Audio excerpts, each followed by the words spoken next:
یقیناً میرے محترم بھائیوں، آپ جتنے لوگ مسجد کے اندر بیٹھے ہیں خوش قسمت ترین لوگ ہیں کہ اللہ نے آپ کی زندگی کو موقع دیا ہے کہ آپ رمضان کے اندر مسجد کے اندر بیٹھیں۔ ادروائز کتنے لوگ ہیں جو قبرستان کے اندر چلے گئے جن کو یہ رمضان نصیب نہیں ہوا۔ تو الحمدللہ ثم الحمدللہ، اللہ تعالیٰ کا بہت زیادہ شکر ہے،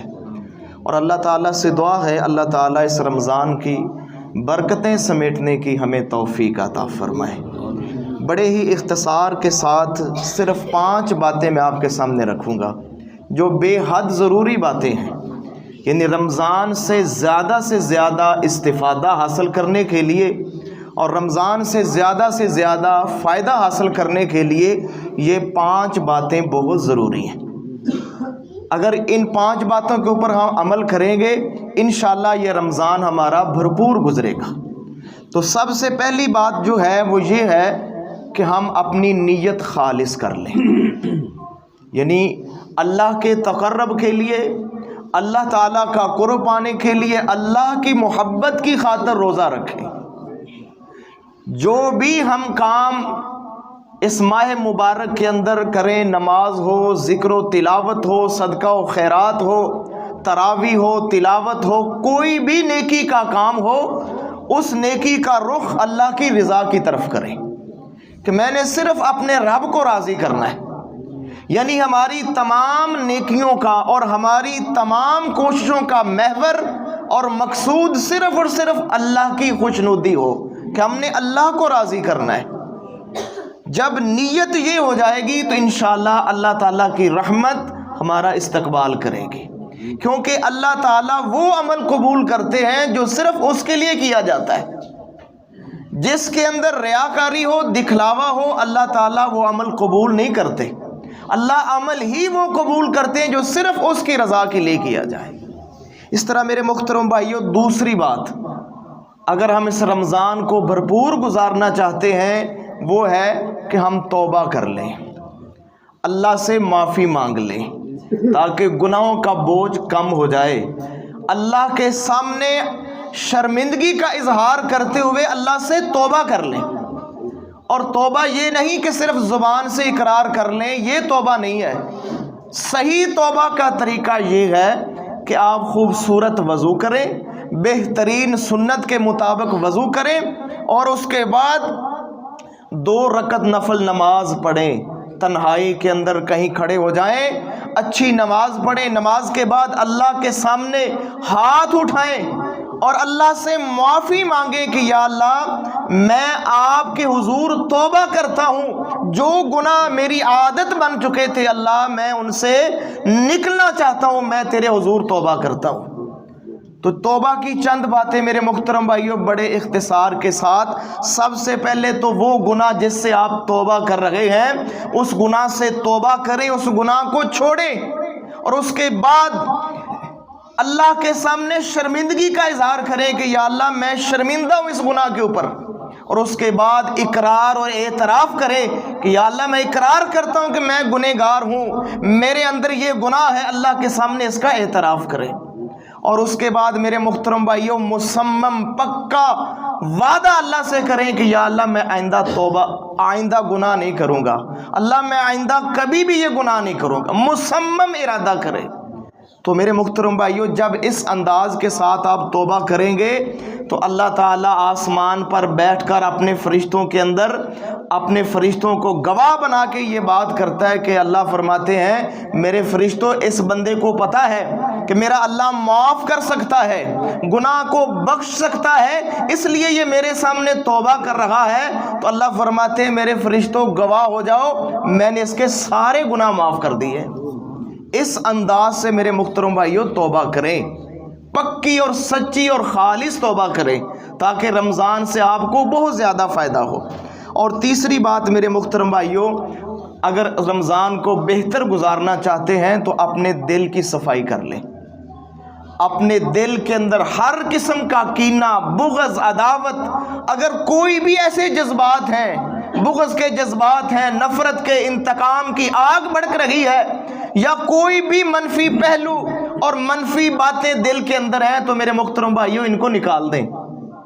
اتنا خوبصورت دل کر لیں کہ اس دل کے اندر صرف اور صرف اللہ اور اس کے رسول کی محبت ہو۔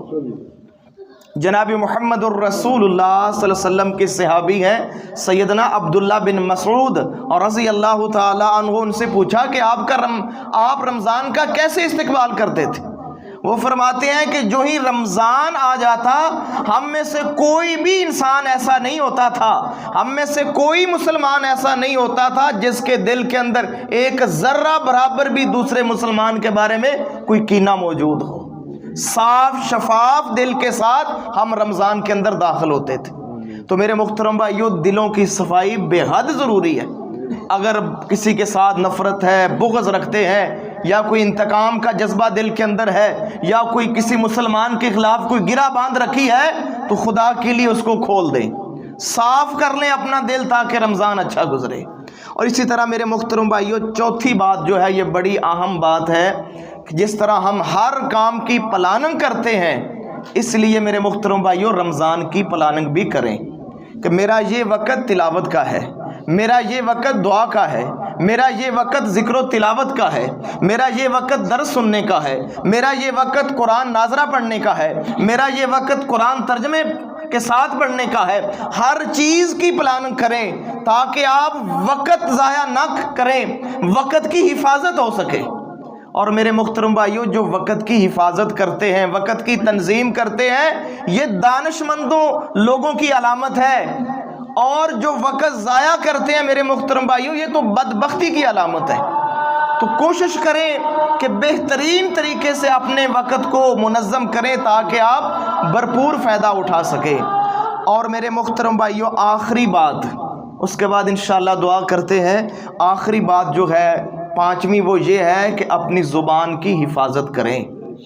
یہ روزے کے اندر بے حد ضروری ہے۔ رمضان سے اپنی زبان سے وہ بات نکالیں جو اللہ کو پسند ہو، اللہ سنے تو راضی ہو جائیں۔ تو میرے محترم بھائیو، جناب محمد الرسول اللہ صلی اللہ علیہ وآلہ وسلم نے فرمایا کہ وہ لوگ جو جھوٹ بولنا چھوڑتے نہیں ہیں، جہالت کی بات چھوڑتے نہیں ہیں، دھوکہ اور فراڈ نہیں چھوڑتے، نبی علیہ الصلوۃ والسلام نے فرمایا اللہ کو ان کے بھوکے پیاسے رہنے کی کوئی ضرورت نہیں ہے۔ اس لیے میرے محترم بھائیوں، روزہ صرف پیٹ کا نہیں، روزہ صرف کھانے پینے کا نام نہیں ہے، بلکہ ہمارے سلف کہا کرتے تھے روزہ تو زبان کا بھی ہے، روزہ تو آنکھ کا بھی ہے، روزہ تو کان کا بھی ہے۔ اس انداز کے ساتھ میرے محترم بھائیوں اپنی حفاظت کریں تاکہ آپ روزے سے بھرپور فائدہ اٹھا سکیں، اس رمضان کو بھرپور گزار سکیں۔ تو میرے محترم بھائیوں، میں آپ بھائیوں سے گزارش کرتا ہوں ان 5 باتوں کو اپنے دل کے اندر بٹھا لیں، اپنی نیت خالص کر لیں، توبہ کر لیں، اپنے دل کی صفائی کر لیں، آج سے پلاننگ کر لیں کہ میں نے کیسے رمضان گزارنا ہے، اور اپنی زبان کی بالخصوص حفاظت کریں۔ روزہ رکھ کر بھی میرے محترم بھائیو جھوٹ بولیں یا گلہ کریں یا غیبت کریں یا چغلی کریں یا کسی کی عدم موجودگی میں اس کے خلاف پروپوگنڈے اور سازشیں کریں، یا نیت یہ ہو کہ اس کا نقصان ہو جائے، تو ایسے روزے کا اور ایسے رمضان کا میرے محترم بھائیو کوئی فائدہ نہیں ہے۔ کوشش کریں کہ یہ رمضان ہماری اصلاح کے لیے کافی ہو جائے، ہماری اس کے اندر اصلاح ہو جائے۔ یہ رمضان آیا ہی اس لیے ہے لعلکم تتقون، تاکہ ہم پرہیزگار بن جائیں، ہم بہترین بن جائیں۔ تو میرے محترم بھائیو، ان 5 باتوں کے اوپر انشاءاللہ عمل کرنا ہے، ان کو اپنانا ہے، بہت زیادہ انشاءاللہ فائدہ ہوگا۔ اور انشاءاللہ آئندہ جو ہمارے دروس ہوں گے صبح کے وقت بھی یا عصر کے وقت بھی، انشاءاللہ وہ نماز کے مسائل کے بارے میں، وضو کے مسائل کے بارے میں، دیگر جو ہمارے اندر کمیاں ہیں، انشاءاللہ ہم مل ملا کے سب بیٹھ کے انشاءاللہ ان کمیوں کو دور کریں گے، بڑے اختصار کے ساتھ، صرف 10 منٹ کے اندر انشاءاللہ ہمارا جو بھی درس ہوگا وہ اختتام پذیر ہو جائے گا۔ اللہ سے دعا ہے اللہ سمجھنے کی اور عمل کی توفیق عطا فرمائے۔ اللہ سے دعا ہے اللہ ان باتوں کے اوپر مجھے بھی اور آپ کو بھی اس کے اوپر عمل کرنے کی توفیق عطا فرمائے۔